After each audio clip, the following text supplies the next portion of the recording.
Información nacional esta mañana aquí para usted. Hoy es el último día de 4 consejeros electorales del Instituto Federal Electoral. Y se van muy bien, con 4.9 millones de pesos como parte de su liquidación, como parte de un bono que les fue otorgado por ellos mismos por ser un organismo autónomo. Pero sigue en el limbo, pero sigue más que en el limbo, en el detalle de desaparecer el Instituto Federal Electoral y todos y cada uno de los institutos estatales electorales en el país. Esta mañana con nosotros Rafael Reyes, analista aquí en Televisa. Rafa, va a ser gusto.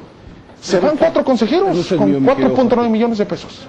Se van 4 consejeros, efectivamente sigue en el limbo el asunto de no saber si efectivamente se va a concretar el tema del Instituto Nacional Electoral.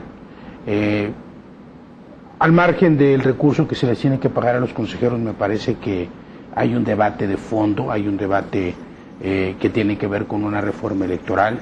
Si tomamos en cuenta que una reforma electoral es para reformar el estado de cosas, para transformar el estado de cosas, entonces estaríamos planteando esta idea de que esta reforma tiene que ser para mejorar las cosas.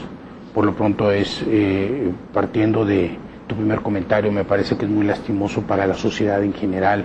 Tiene un primer ejercicio, se vayan algunos consejeros con una parte de su vida resuelta cuando menos en 1 o 2 años, cuando mucha gente ha sido despedida, liquidada y mucha otra no ha podido conseguir un empleo.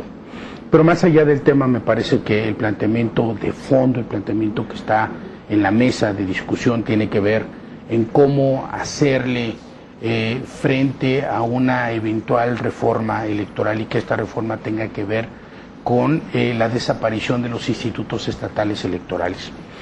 Si tú me preguntaras el día de hoy si es conveniente, si es prudente llevarla a cabo o no, pues inicialmente creo que tendremos que partir de 2 premisas.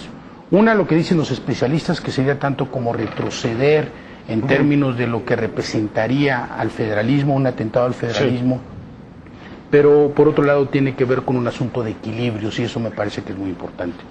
El mes de julio pasado se llevaron a cabo 14 procesos electorales en distintas entidades de la República Mexicana y lamentablemente en todos el gran elector fue el gobernador del estado.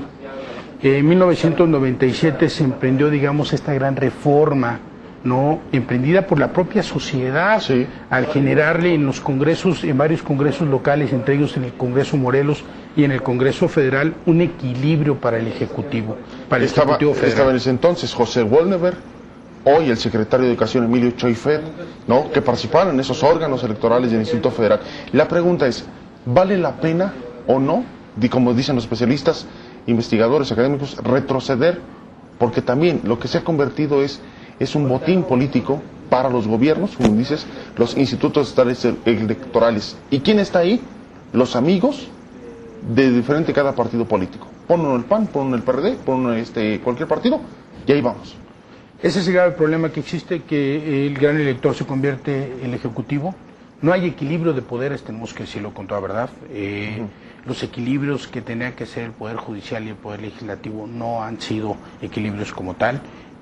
Si la sociedad tomara en cuenta que no hay condiciones para seguir avanzando en un proceso en el que solamente se convierte en una propia mascarada, en el cual los gobernadores utilizan los recursos públicos para poder elegir a sus candidatos, entonces tendríamos que pensar en que este centralismo, regresar a este centralismo, puede ser benéfico para el país y puede ser benéfico para la sociedad. En función de esta lógica, y con esto yo concluiría, Jorge, en función de la lógica del federalismo, me parece que los abogados han discutido una y otra vez qué es primero, la federación o los estados, y me queda claro que los estados constituyeron una federación, y por lo tanto muchos especialistas como José Woldenberg hablan de que sería un atentado casualmente al federalismo. Yo creo que los estados deben de tener equilibrios, y si esto representa tener equilibrios, me parece que tenemos que avanzar a favor de ello. Un especialista decía ayer, y que fue consejero del Instituto Federal Electoral, Emilio Cebadúa, decía, lo que van a hacer hoy los consejeros electorales del IFE, 20 millones de pesos en suma entre los 4 que se van, es un robo a la propia sociedad y es un robo a la sociedad mexicana y a la propia democracia. ¿Se coincide con eso? Bueno, por supuesto que coincido, pero no solamente es un robo, tiene que ver con un asunto que lastima a la sociedad, que lacera, porque a final de cuentas no podemos seguir teniendo a una sociedad política privilegiada. ¿Seguimos en pañales en la democracia? Yo creo que hemos avanzado, pero creo que falta mucho por hacer, y por eso creo que vale la pena avanzar en este asunto de la reforma. ¿Cuál sería la conclusión, Rafa, en esta mañana? La conclusión tendría que ver en generar equilibrios, la conclusión tendría que ver en no solamente diseñar a partir del Instituto Estatal Electoral como árbitro de los procesos electorales, sino tendríamos que rediseñarlo y tendríamos que direccionarlo a partir de que haya mucho más reformas. Y cuando hablo de que haya mucho más reformas es que haya mejores presidentes municipales, es que haya mejores diputados locales, es que haya mejores gobernadores y que podamos avanzar en función de eso. Y decir, hoy, dentro de un año, empiezan las calenturas políticas de muchos que quieren ser en Morelos presidentes municipales, diputados locales y diputados federales. De ahí vamos a ver cómo se comportan. Efectivamente, y se seguirán repartiendo seguramente las tajadas del pastel político al margen de lo que la sociedad requiere. Pues así, con esa nos quedamos. Rafa, placer y gusto. El gusto es mío, gusto saludarte, Jorge. Es Rafa Reyes, esta mañana aquí en el noticiero. La pausa, ya regresamos con más, aquí para usted.